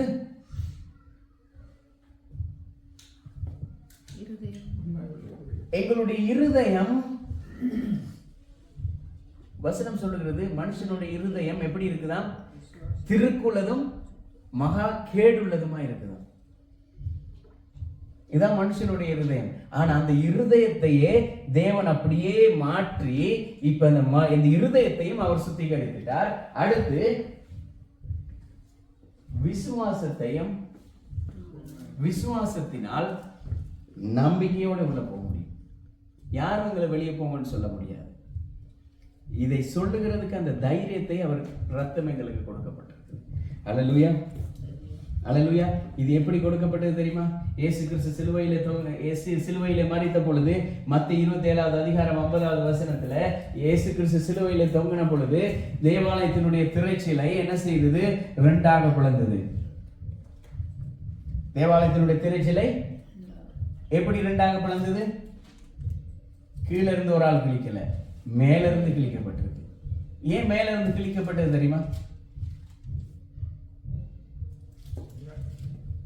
ஏன் மேல இருந்து கிழிக்கப்பட்டது? கீழே இருந்து மனுஷன் தான் கிழிப்பான். அங்க உள்ளவர் கிழிச்சாருன்னா மேல இருந்து கீழே கிழியும். அவர் வானத்திலிருந்து கிழிக்க வலிக்கிட்டாருன்னா பூமி 2ஆ பிளந்துடும். இன்றைக்கு மனுஷன் யோசிக்கிறான் எப்படி தெரியுமா? இங்க இருந்து ஒரு ஏணி வச்சு கொண்டு போய் மாஸ்க்கு போகலாம், இங்க இருந்து ஒரு ஏணி வச்சு ஒரு பிளைட்டை பிடிச்சி ஜெட்டை பிடிச்சி போய் சந்திரன்ல இறங்கலாம்னு சொல்லி. ஆனா அவர் நேரம் அங்க இருந்து இறக்கி பிளந்து விட்டாருன்னா எல்லாம் பிளந்துடும். இதுதான் அவர் செஞ்சார். இந்த திரைச்சீலை மேலே இருந்து கீழே வரைக்கும் கிழிகிறது காரணம் என்ன தெரியுமா? இது மனுஷனால் உண்டானதல்ல, இது தேவனால் உண்டானது. இந்த பிளவை, இந்த திரையை கிழித்து உங்களை உள்ள வரவிட்டது மனுஷன் இல்ல, ஆசாரியன் இல்ல, சாதாரண மனுஷன் இல்ல, சாதாரண ஆசாரியன் இல்ல, தேவனே அவருடைய குமாரனாகிய இயேசு கிறிஸ்து பிரதான ஆசாரியராய் உள்ள வரலாம்னு சொல்லி திரைச்சீலை கிழிச்சிட்டார். கீழே இருந்து கிழிச்சிருந்தா எங்கேயாவது மேல தொங்கிட்டு இருந்திருக்கும். இப்ப பிரச்சனை என்னன்னா, மேல இருந்து கிழிஞ்சபடியே அது துண்டாவே கிழிஞ்சிட்டு, ரெண்டா பிரிஞ்சு போயிட்டு. இப்ப அந்த ரெண்டா பிரிஞ்ச திரையில அவர் சொல்றார், எல்லாரும் வரலாம். யூதர்கள் மாத்திரமல்ல, ஆபிரகாமின் சந்ததி மாத்திரமல்ல, சகலரும் உள்ள வரலாம். ஏன் தெரியுமா? இது யார் கொடுத்த காரியம் தெரியுமா? நியாயப்பிரமாணம். நியாயப்பிரமாணம் எங்களை எல்லாரையும் பார்த்து சொன்னிச்சு, நீ தகுதியே இல்லாதவன்னு சொன்னது. நியாயப்பிரமாணம் எங்களை ஒவ்வொருவரையும் பார்த்தது, நீ அடிமைன்னு சொல்லி சொன்னது.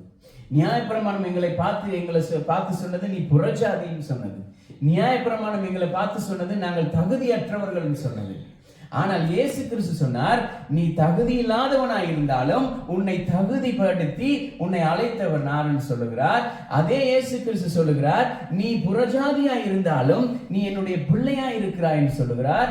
நீ அடிமையாய் இருந்தாலும் அந்த அடிமைத்தனத்தில் இருந்து உன்னை மீட்டு என்னுடைய புத்திர சுவிகாரத்தை கொடுத்திருக்கேன் என்று சொல்லுகிறார். எவ்வளவு நல்லவர்! ஆமென். இயேசு சொன்னார் யோவான் 14:6, நானே வழியும் சத்தியமும் ஜீவனுமாயிருக்கிறேன். நான் இல்லாமல் என்னை விசுவாசியாத எவளும் இதுக்குள்ள பிரவேசிக்கிறது இல்லை. பிதாவிடத்துல போகணுமாய் இருந்தால் அது யாராயிருந்தாலும் சரி, எப்படிப்பட்ட மேதையா இருந்தாலும் சரி, எப்படிப்பட்ட பணக்காரனா இருந்தாலும் சரி, எப்படிப்பட்ட ஏழையா இருந்தாலும் சரி, அறிவாளியா இருந்தாலும் சரி, அடிமுட்டாளா இருந்தாலும் சரி, யாரா இருந்தாலும் இயேசு கிறிஸ்துவை விசுவாசித்து அவருடைய நாமத்தின் மேல் அவரை அறிக்கையிடுகிறவனுக்கு மாத்திரம்தான் அந்த வழியில போறதுக்கு சந்தர்ப்பம் இருக்கு. நாங்கள் அவரை விசுவாசிக்காவிட்டால், நேற்று பார்த்தோம், தேவன் இல்லை என்று யார் சொல்லுகிறது? மதிகேடன் சொல்லுகிறான்.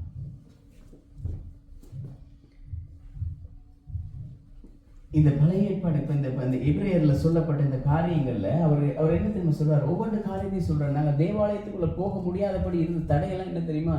அவர் ஒவ்வொரு காரியமா அவர் சொல்றார், பழைய ஏற்பாட்டுல நீங்க எதெல்லாம் செய்ய கூடாது, முடியாது, உன்னால செய்ய இயலாது, நீ இல்ல என்று சொன்ன எல்லா காரியத்தையும் ஒன்று ஒன்றா சொல்லுகிறார்.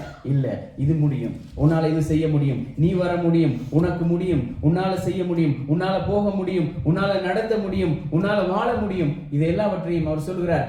இயேசு கிறிஸ்துவினுடைய ரத்தம் அந்த திரைச்சிலையை கிழித்து இந்த மதில் சுவரை உடைத்து, அதான் தலைப்பு.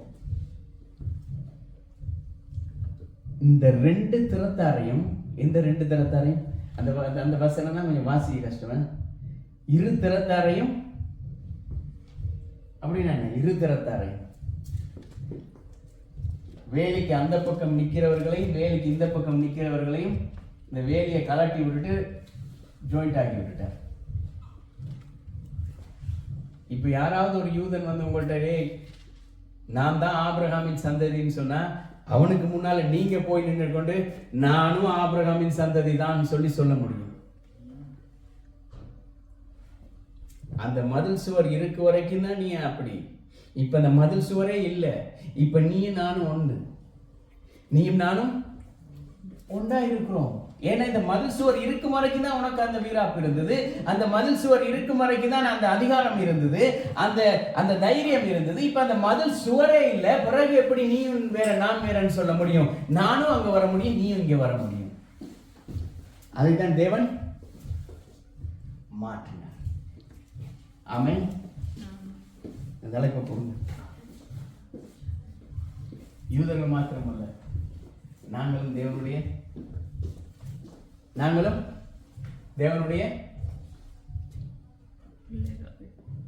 அந்த பிரிவினை சுவர் உடைஞ்சிட்டு.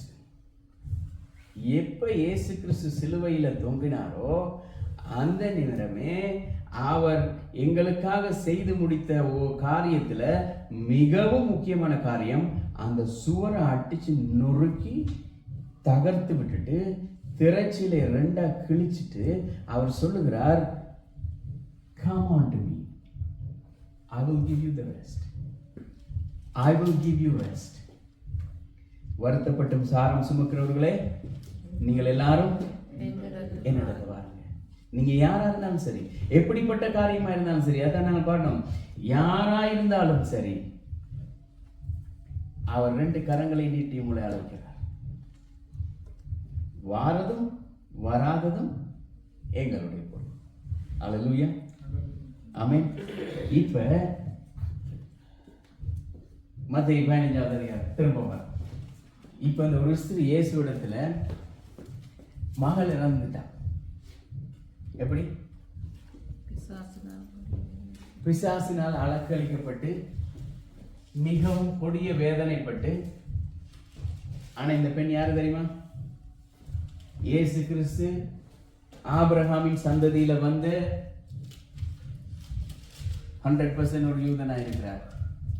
இப்ப அவர் ஆபிரகாமின் சந்ததியிலே இருக்கிறார். அவர் கூட இருக்கிறவர்களும் ஆபிரகாமின் சந்ததியில் உள்ளவர்கள். இப்ப ஜோக்க பாருங்க. இப்ப யார் வர்றது?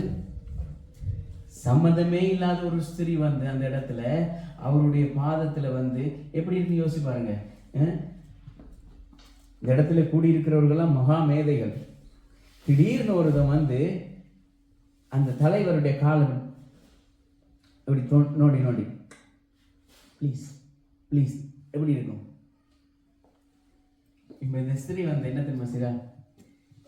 இயேசு கிறிஸ்து அவர்களுக்கு போதிச்சுட்டு இருக்கிறார், அவருக்கு பிரசங்கம் பண்ணிட்டு இருக்கிறார், அவர் வந்து அவருடைய ஜனங்களுக்கு செய்திருக்கிறார். ஆனா இந்த ஸ்திரீக்கு வந்து அந்த இடத்துல வேலை இல்லை. அந்த ஸ்திரீக்கு அந்த இடத்துல வேலையும் இல்லை, வரவும் முடியாது. ஆனா அதே மீறி அந்த இடத்துல அவர் வந்த இடத்துல இப்ப சொல்ற, ஆண்டவரே, இந்த யூதர்கள் கூட அதை சொல்லல, தாவீதின் குமாரனே, அவர் தாவீதின் குமாரனே தாவீதின் குமாரனே சொன்னவர்கள் எல்லாரும் யாரு தெரியுமா?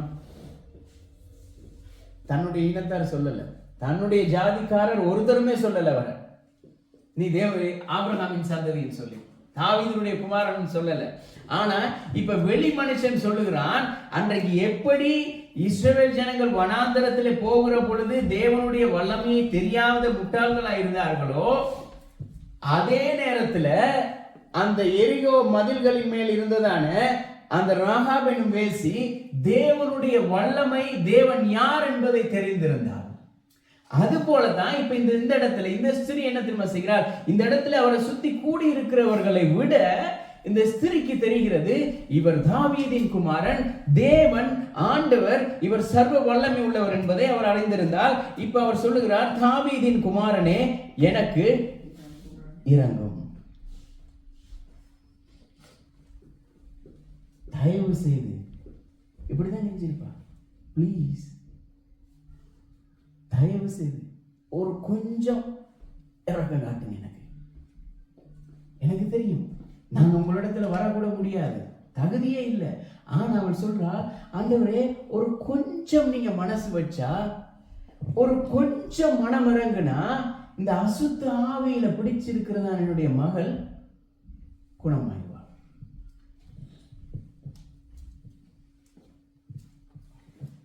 இயேசு என்ன சொன்னார்? இயேசு என்ன சொல்றார்?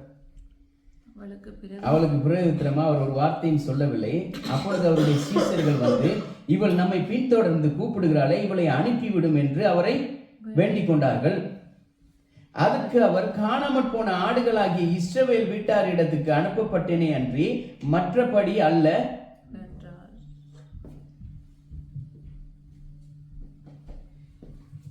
இப்ப இயேசு என்ன சொல்றார்? இதுதான் சொல்றது ஸ்லிப்பர் ஷாட்.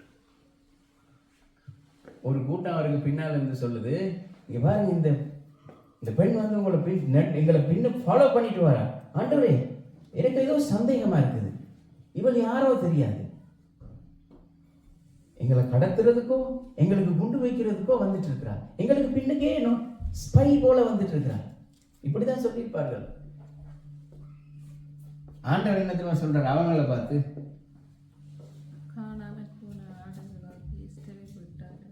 காணாமல் போன இந்த இடத்திலே இருந்து வெளியில போன இஸ்ரவேல் வீட்டாரை தேடி ரட்சிக்கிறதுக்கு தான் நான் வந்தேனே ஒழிய என்ன சுத்தி இருக்கிற உங்களுக்காக நான் வரலன்றார். எப்படி இருக்கும்? இந்த பக்கம் ஒரு அடி, அந்த பக்கம் ஒரு அடி, சுத்தி நின்றவர்கள் அப்படிதான் இருந்தது.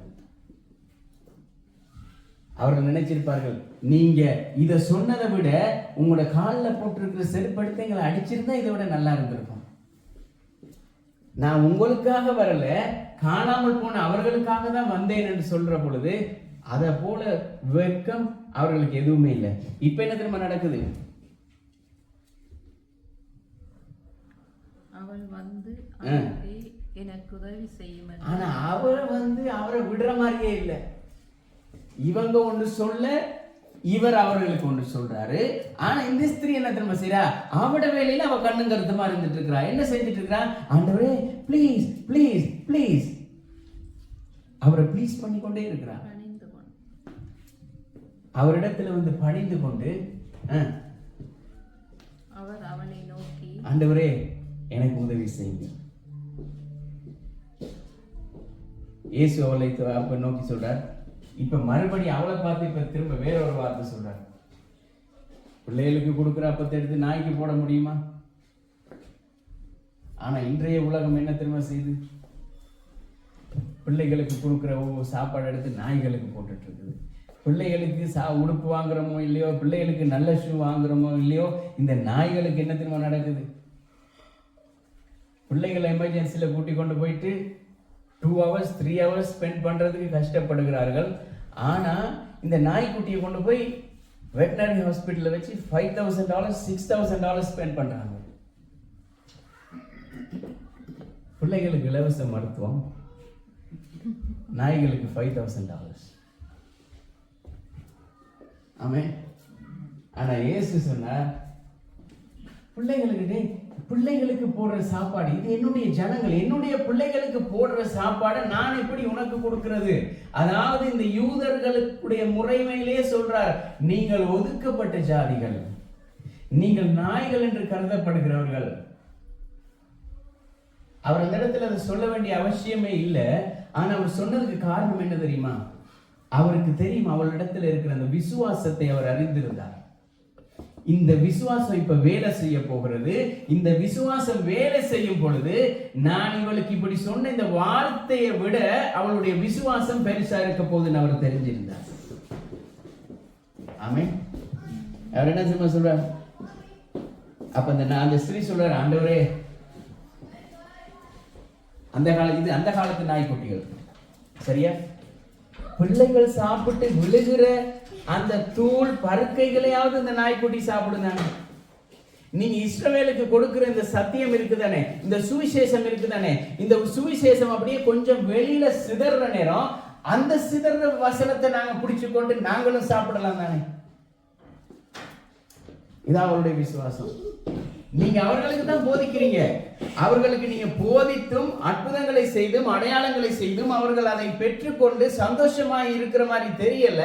ஆனா அவர்களுக்கு கொடுக்கிற அற்புத அடையாளங்கள், அதிசயங்கள், வாசனங்கள், வார்த்தைகள் மூலமாக அதுல இருந்து வெளியில சிந்தப்படுகிற காரியத்தை எடுத்துக்கொண்டு நான் அனுபவிக்கலாம் தானே.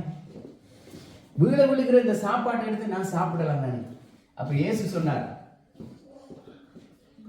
என்ன சொல்றார்? ஸ்திரியே, அவளுக்கு பிரதித்திரமாக, ஸ்திரியே, உன் விசுவாசம் பெரிது. இப்ப சொல்றார், நான் உன்னை முதல் நாய்களுக்கு போடலாம்னு சொன்ன இந்த வார்த்தையை விட பவர்ஃபுல்லான வேர்ட் சொல்றார். ஸ்திரியே, உன் விசுவாசம் பெரிது. இந்த இடத்துல இருக்கிற இவ்வளவு பேர் மத்தியில நீ என் மேல் வைத்திருக்கிற உன்னுடைய விசுவாசம் பெரிது. அந்த விசுவாசமே நீ வீட்டுக்கு போற நேரம் உன்னுடைய மகள் நான் வந்து உன்னுடைய பிள்ளையில கை வைக்க வேண்டிய அவசியம் இல்லை, நான் வந்து உன்னுடைய பிள்ளைய சுகமாக்க தேவையில்லை. நீ வீட்டுக்கு போற பொழுதே பிள்ளை சுகமாக்கப்பட்டிருக்கும். ஆமென்.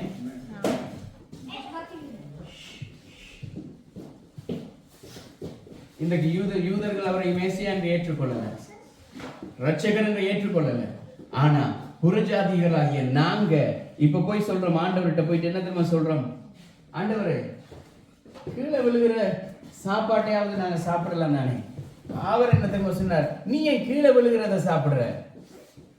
வா, நான் உன்னை மேசையிலே உட்கார வச்சு சாப்பாடு தரேன். எப்படி? உன்னையும்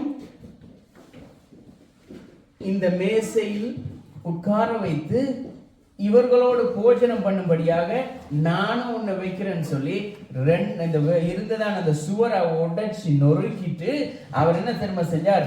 எங்களை கரம் பிடிச்சு கூட்டி கொண்டு போய் மேசையில உட்கார வச்சுட்டார். உட்கார வைத்து சொன்னார், இது உங்களுக்காக பிற்கப்படுகிற என்னுடைய சரீரம், இது உங்களுக்காக சிந்தப்படுகிற என்னுடைய இரத்தம். இதிலே நீங்கள் பானம் பண்ணுகிற பொழுதெல்லாம் என்னுடைய ரத்தம் உங்களுக்குள்ள இருக்கிற பொழுது நீங்களும் ஆபிரகாமுக்கு புத்திரர்களாக இருக்கிறீர்கள். யாருக்கு? இயேசு கிறிஸ்து ஆபிரகாமின் சந்ததி, தாவீதின் குமாரனாய் இருந்தால் அவருடைய ரத்தம் எங்களுக்குள்ள பாய்தா இருந்தால் நாங்களும் யாரு? ஆபிரகாமின் சந்ததி. இந்த சுவரை தான் உடைச்சார். இந்த ஒரு சுவரை வச்சுதான் இவ்வளவு கூத்து காட்டிட்டு இருந்தாங்க. இந்த சுவரையும் உடைச்சு விட்டுட்டார். இப்ப என்ன சொல்ல முடியும்? பவுல் சொல்லுகிறார், நாங்கள் தைரியமாய் கிருபாசன தண்டையில சேர கடவோம். எப்படி?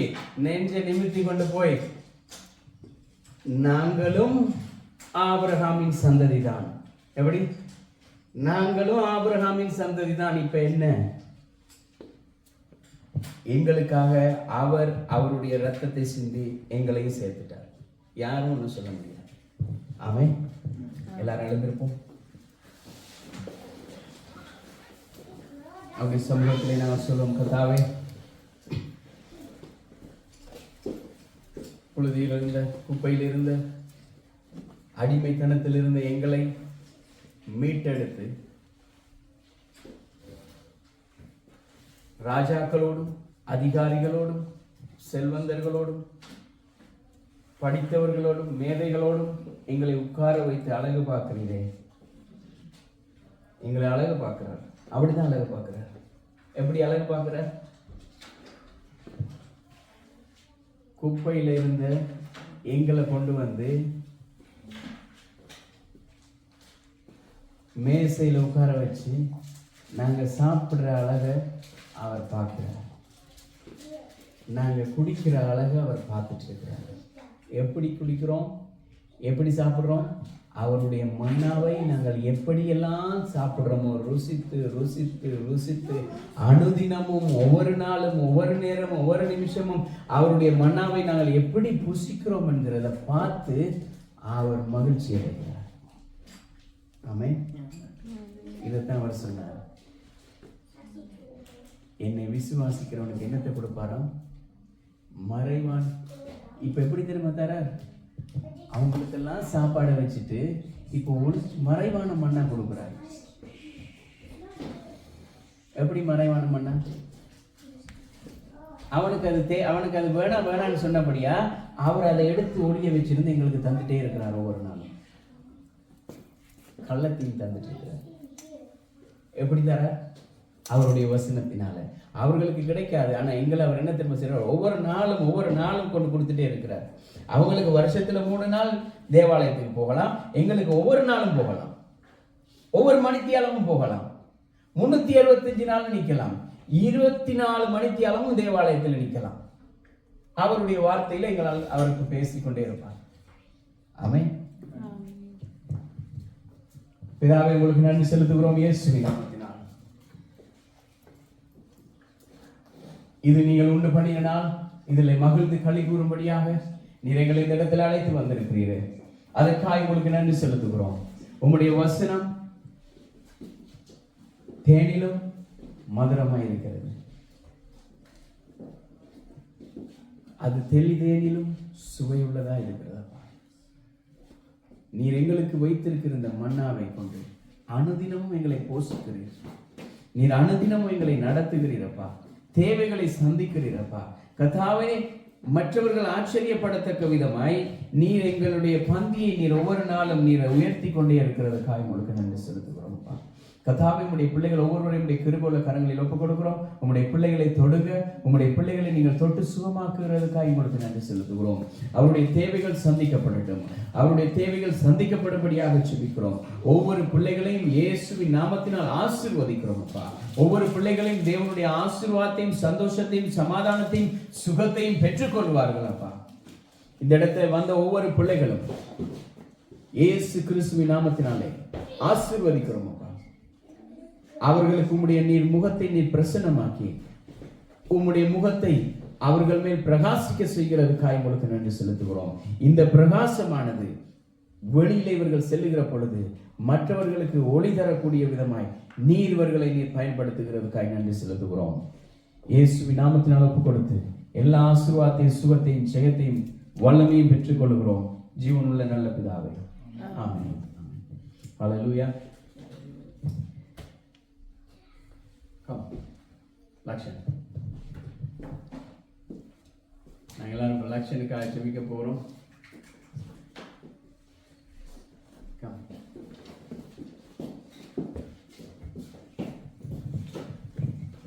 கர்த்தருக்கு காத்திருக்கிறவர்கள் எப்படி எழும்புவார்கள்? கழுகுகளை போல செட்டைகளை அடைத்து உயர எழும்புவார்கள். கழுகு கதை முதல்ல சொல்லி இருக்கிறேன் உங்களுக்கு. ஞாபகம் இருக்கா? ஞாபகம் இருக்கா? இந்த கழுகு எப்படி எழும்பும் தெரியுமா? 18 வயசு வரைக்கும் சின்ன பிள்ளைகள் தானே, உற்சாகமா ஓடி ஓடி ஓடி உழைச்சதுக்கு பிறகு இப்போ ஒரு அளவு வயது வந்ததுக்கு பிறகு எல்லாமே எப்படி மாறிதான் இருக்கும். படுத்தா இன்னும் கொஞ்சம் நேரம் படுக்கலாம்னு தோணும். ஸ்கூல் போகணும்னா காலையில எழும்ப தோணாது. இப்படியெல்லாம் ஒன்று இருக்கும். ஆனா கர்த்தருக்கு காத்திருக்கிற அவருடைய பிள்ளைகளுக்கு எப்படி தெரியுமா இருக்கும்? இந்த சின்ன காலத்துல ஓடினத ஓட்டத்தை விட வேகமா ஓட வைப்பார். அவரே தட்டி எழுப்புவார். எழுப்பி சொல்லுவார், get up, go ahead. இந்த நாள் உனக்காக வைக்கப்பட்டிருக்கிறது. This is the day I made for you and I will guide you, I will bless you. Amen. நாங்கள் எல்லாரும் நேற்று நாளில் நாங்கள் ஜெபித்தோம். உபவாசம் அதிசயம் என்னன்னு சொன்னா, அற்புதம் என்னன்னு சொன்னா, நேற்று நாள் உபவாசத்தில் முழு நாளும் வந்திருந்து ஜெபத்தில் கலந்து கொண்டு ஆசீர்வாதத்தை பெற்றுக்கொண்டார். இன்றைக்கு மறுபடியும் இதுதான் டபுள் பிளஸிங். ஆமென், ஆமென். எல்லாரும் நினைச்சு கொள்ளுங்க, இதுக்கு பிறகாவது என்னுடைய பிறந்த நாளும் எப்படியாவது ஒரு உபவாச கூட்டத்தில் வந்து அடுத்த நாள் ஞாயிற்றுக்கிழமை டபுள் பிளஸிங். ஆமென், ஆமென். நான் எல்லாருடைய இந்த டேட் ஆஃப் பர்த்தையும் பார்க்க தான் இருக்கிறேன். யார் யாருக்கு சாட்டர்டேயில் வருது, ஃப்ரைடேயில் வருது, அடுத்து சண்டேயில் வருதுன்னு சொல்லி. ஆமென். நான் எல்லாருமே கரங்களை கட்டி ஒரு காட்சி வைப்போம். கர்த்தாவே, உம்முடைய கிருபையுள்ள கரங்களில் ஒப்புக் கொடுக்கிறோம். இயேசுவின் நாமத்தினால் வாலிபன் தன் வழியை எதினால் சுத்தம் செய்வான். கர்த்தருக்கு பயந்து அவருடைய வழிகளிலே நாங்கள் நடக்கிறதுனால் மாத்திரமே எங்களுடைய வழியை நாங்கள் காத்துக்கொள்ள முடியும். கர்த்தாவே, உம்முடைய கிருபையுள்ள கரங்களில் ஒப்புக் கொடுக்கிறோம். மகனை உடைய கிருபையுள்ள கரம் தாங்குவதாக நடத்தட்டும். உடைய பிரசன்னம் மூடிக்கொள்ளட்டும். மகனுக்கு விரோதமாய் செயல்படுகிற சகல சத்துனுடைய வல்லமைகளும் இயேசுவின் நாமத்தினால் முறியடிக்கப்பட்டு போக முடியாது ஜெபிக்கிறோம். இவர் செய்ய இருக்கிற காரியங்கள், படிக்க இருக்கிற பாடங்கள், தெரிவு செய்கிறதான எல்லா கோர்ஸ்கள், எல்லா காரியங்களிலும் இருந்தும் உம்முடைய ஞானத்தை இவர்களுக்கு கொடுத்து கர்த்தாவே, நல்ல இடங்களிலே நல்ல காரியங்களை தெரிந்து கொண்டு கர்த்தாவே, சூழ்நிலைகளை தங்களுக்கு சாதகமாக மாற்றிக்கொண்டு மற்றவர்களுக்கு கர்த்தருடைய நாமத்தை சொல்லும்படியாக உம்முடைய வல்லமையான கரம் அனுக்கிரகம் பண்ணும்படியாக ஜெபிக்கிறோம். அப்பா, மனோடு கூட இருந்தல்லுங்க கர்த்தாவே. பெற்றோருக்கு கீழ்ப்படுகிற மகனாகவும் கர்த்தாவே, இந்த தேசத்துக்கு ஆண்டவரை சாட்சியுள்ள மகனாகவும் நீங்கள் ஆண்டவரை நடத்துகிறதுக்காக உங்களுக்கு நன்றி செலுத்துகிறோம். கர்த்தாவே, உம்முடைய வல்லமையில பலப்படும், உம்முடைய மகிமையின் சத்துவத்திலே பலப்படும் கர்த்தர் கிருபை செய்தல்லுங்க. தேவ தயவு, தேவ கிருபை எப்பொழுதுமே சூழ்ந்து கொள்ளட்டும். ஆண்டவரே, குடும்பத்தை ஒப்புக் கொடுக்கிறோம். கிருபையுள்ள கரம் கூட இருந்து ஆண்டவரே, பெற்றோர் சகோதர சகோதரிகளுக்கு நல்ல பிள்ளையா மகனாக ஆண்டவரே சகோதரராக இருக்க கத்த கிருபை செய்து வழி நடத்துங்க. இயேசுவின் நாமத்தில் ஒப்புக் கொடுத்து செபிக்கிறோம் நல்ல பிதாவே. ஆமென்.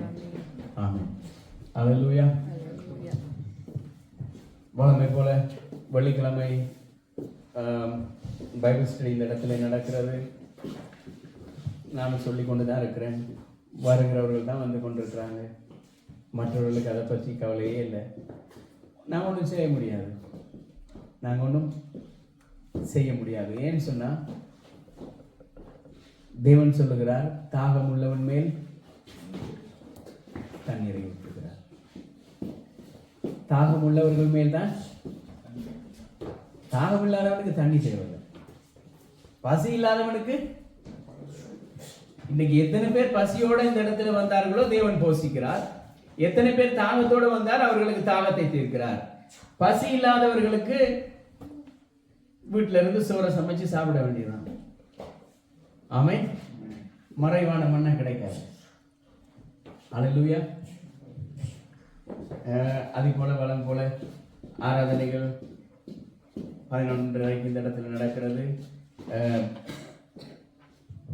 Youths 10:45, 10:45, no later than 10:45.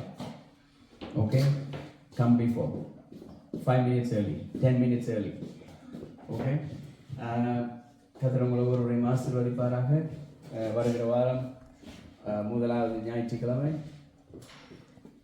ராப்போசன ஆராதனை நடக்கும். முடிஞ்ச அளவு ஜனங்களுக்கு இயேசுவை பற்றி சொல்லுங்க, அவருடைய நாமத்தை பற்றி சொல்லுங்க.